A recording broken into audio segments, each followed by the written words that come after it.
नमस्कार मित्रों। जय अखंड भारत राष्ट्र, भारत माता की जय, वंदे मातरम। आप लोग मेरे चैनल को सब्सक्राइब कर रहे हैं।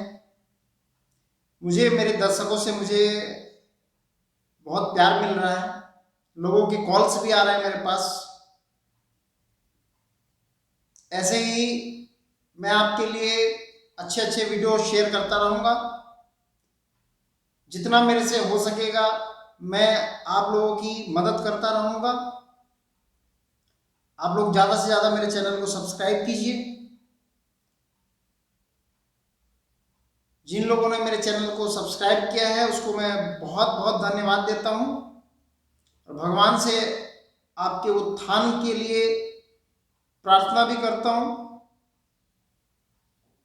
मित्रों, आज मैं आपको एक कहानी सुना रहा हूं जो सच्ची कहानी है कि हमारे राष्ट्र को कैसे कैसे जातियों में मुगलों के द्वारा बांटा गया। बाद में तो अंग्रेजों के द्वारा और भी ज़्यादा बांटा गया, बट मुगलों के समय में कैसे कैसे हमारी जातियों को बांटा गया, कैसे कैसे हिंदू समाज को, एक सनातन समाज को, बड़ा खुशहाल समाज को, भगवान के पूजा पाठ करने वाले समाज के अंदर कैसे कैसे जहर घोला गया। मैं आपको ये चीज़ एक्सप्लेन कर रहा हूँ इस वीडियो में। आप लोग जरा ध्यान से सुनिएगा, इस बात को पूरी वीडियो देखिएगा। एक राजवंश था, चवर्ण राजवंश। चवर्ण राजवंश पे मुगलों ने कब्जा किया। कब्जा करने के बाद उनको बोला कि भैया तुम्हारा काम यह है कि तुम हमारे लिए पशुओं को मारोगे, जैसे बकरियों को काटोगे, गौ हत्या करोगे, गाय को काटोगे, भैंसों को काटोगे, जंगल में शिकार मार के लाओगे, हिरण इत्यादि जो भी जानवर हैं उन सबको काटोगे और उसका मांस हमारे लिए पकाओगे, हमारे लिए उसका मांस पकाओगे, हमें खाना, उसको पका के हमें खाने के लिए दोगे। और उसके जो चमड़े हैं, उन पशुओं के जो चमड़े हैं उसको सुखाओगे। उसके बाद उसका सुखाने के बाद उसका जूता, कपड़ा इत्यादि जो भी चमड़े का सामान है, या युद्ध में पहनने वाले जो कपड़े होते हैं चमड़े के, इत्यादि इत्यादि तुम काम करोगे। एक संपूर्ण राजवंश पे कब्जा किया, जो कि एक राजवंश था। उस पर कब्जा करने के बाद एक समझ लीजिए कि भाई राजवंश है था, और उसमें जितने भी लोग थे, जैसे एक स्टेट आज है हमारा, जैसे कोई भी आप स्टेट, ऑन एवरेज जो 28 स्टेट हैं उनकी मतलब ऑन एवरेज आप आबादी मान लीजिए कि 10 करोड़ आप मान लीजिए, या 5 मिनिमम 5 करोड़, 4 करोड़, 5 करोड़ आबादी मान लीजिए। तो इतने लोगों को उन्होंने मतलब कि अपने कब्जे में लिया उस समय, एक राज्य के लोगों को। और उनको बोला कि भाई तुम हमारे लिए ये सब पशुओं को मारोगे, गाय और कुत्ते या इत्यादि इत्यादि जो भी जानवर हैं उनको मारोगे, उसका मांस पकाओगे, उसका चमड़ा का कपड़ा, जूता इत्यादि हमारे लिए तुम बनाओगे मतलब। और भाई अब तो गुलाम थे, तो भाई उनको अपना जो भी निजाम मुस्तफ़ा या जो भी मुगल बादशाह उस समय था उसका ऑर्डर उनको फॉलो करना था। तो लोग करने लगे। कुछ समय बीत गया, जैसे 50 साल बीत गया।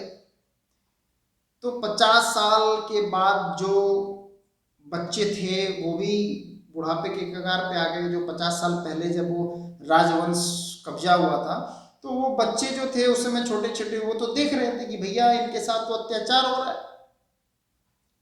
लेकिन जो 50 साल बाद जो है वो भाई उनके भी बच्चे बड़े हो गए, तो वो अपने बच्चों को कहते थे कि भाई, मजबूरी में कहते थे कि भाई उधर मत जाओ, उधर तो भाई गंदा काम होता है, उधर चमड़े का काम होता है, उधर लाइक उधर मत जाना, उधर भाई चमार लोग रहते हैं। ठीक है, उनको पता था कि भाई इनके साथ अत्याचार हुआ है, लेकिन वो जो छोटे उनके जो बच्चे हुए उनको नहीं पता था कि ये जो जो हमारे लिए चमड़े का जूता बना रहे हैं, जो मुगलों के लिए पशुओं का वध कर रहे हैं, उनको काट के पका रहे हैं, उनका मांस मुगलों को परोस रहे हैं, ये सब वो मजबूरी में कर रहे हैं क्योंकि वो मुगल के गुलाम हो चुके हैं, मुगलों ने उन पर कब्जा कर लिया है। ये उन्होंने अपने बच्चों को मतलब कि नहीं बता पाए या नहीं बताया हो। अब उनके बच्चे के बच्चे जब बड़े हुए तो उनको कुछ पता ही नहीं था, उनको भले कि सेम चीज ट्रांसफर हो गया कि भाई अरे उधर मत जाना, उधर चमार लोग रहते हैं, उधर उधर मत जाना, उधर उधर उधर चमारों का इलाका है, उधर मत जाना, बड़े गंदे लोग रहते हैं, बड़ा वो तो चमड़े का काम करते हैं वो लोग, चमार है, इस टाइप से ये कहानी बनी।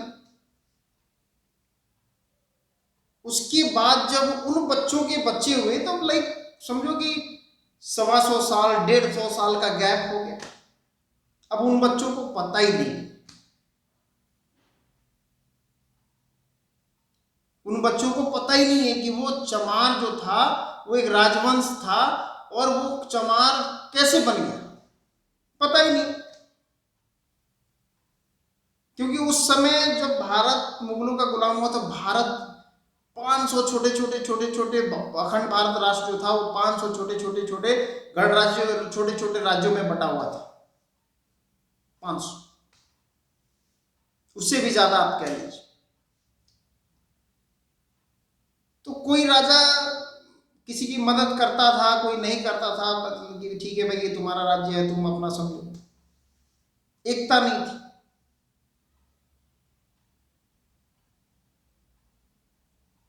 तो ऐसे ही अब उस राज्य के लोग जो है कहीं कहीं अपना जाके बसे, हर जगह जाके अपना कैसे कैसे, कोई जैसे मान लीजिए कि कोई यूपी में रह रहा है तो वो कोई राजस्थान में जाके बस गया, लाइक अभी के हिसाब से कोई अगर राजस्थान में रह रहा है तो वो केरला में जाके बस गया किसी का व्यापार के चक्कर में या मजदूरी के चक्कर में।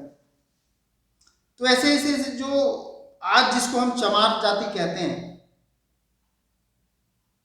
वो लोग जाके अलग अलग जगहों पे बसे और फिर भाई उनको समाज में जो है हे दृष्टि से देखा जाने लगी, कौन है तो भाई ये चमार है। क्यों? क्योंकि इसके ये वहां से आया है, फलाने जगह से आया है, वहां तो सब गंदा काम होता है भाई, पशुओं को मारा जाता है, उसका मीट पकाया जाता है, उसका कपड़ा लगता है, ये सब इत्यादि इत्यादि गंदे काम होते हैं, ये चमार है, इससे दूर रहो।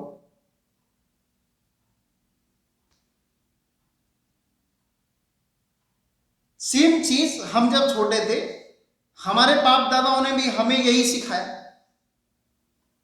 क्योंकि उनको खुद ही नहीं पता, उनकी भी क्या गलती। लेकिन आज जो हमारी जनरेशन है मित्रों, आज जो बच्चे पैदा होते हैं हमारे, हम अपने बच्चों को सिखाते हैं कि ये जो चमार है ये हमारा अपना ही भाई है, इसके साथ 1000 साल पहले अत्याचार हुआ था, ये हमारा ही भाई है, ये हमारा ही खून है जिसके साथ अत्याचार हुआ था। और उस समय हमारे बाप दादा जो थे वो चुपचाप बैठे हुए थे 1000 साल पहले, मदद नहीं करते थे क्योंकि वो एकता नहीं थी, राज्य राज्य का बॉर्डर, तुम्हारा अपना राज्य तुम्हारा अपना राज्य।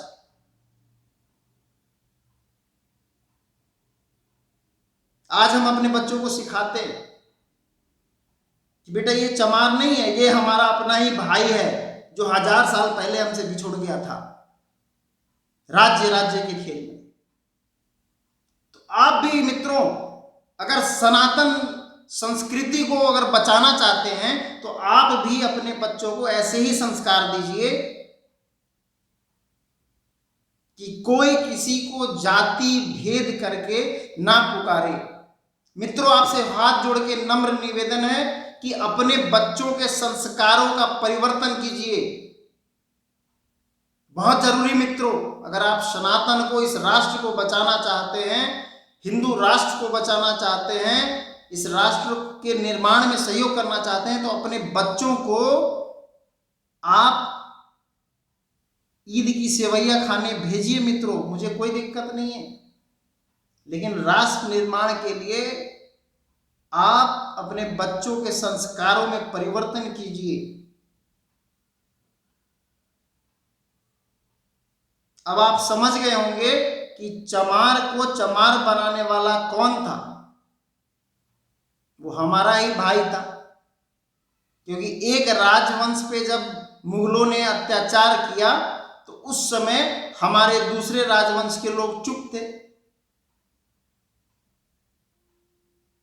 आज भी अगर हम चुप रहेंगे, आज भी अपने बच्चों को अगर हम आज हम अपने बच्चों को सिखाते हैं कि भाई वो चमार नहीं है, वो हमारा भाई है, तो हमारा बच्चा उसकी इज्जत करता है। हमारे पूर्वज हमें सिखाते थे, ये वो चमार है, उधर मत जाना, उधर मत जाना। तो हम बचपन में सोचते थे कि भाई वो भी तो इंसान है, उसके भी तो हाथ हैं, वो पैर हैं, उसमें क्या कमी है, रंग खून का उसका भी लाल हमारा भी लाल, क्या दिक्कत है। इस बात की जब हम जड़ खोदने निकले तो हमें पता चला कि वो कोई और नहीं, हमारा ही बिछड़ा हुआ भाई है। वो भाई है जिसकी हमारे पूर्वजों ने 1000 साल पहले मदद नहीं करी, और इसीलिए आज 21वीं सदी में भी उसे इस दंश को झेलना पड़ रहा है कि लोग उसे ऐसा कहते हैं, जाति के नाम पे प्रताड़ित किया जाता है। मित्रों, आपसे नम्र निवेदन है कि इस जातिवाद के खेल को खत्म किया जाए। आप सब अपने अपने बच्चों को अच्छा संस्कार दीजिए,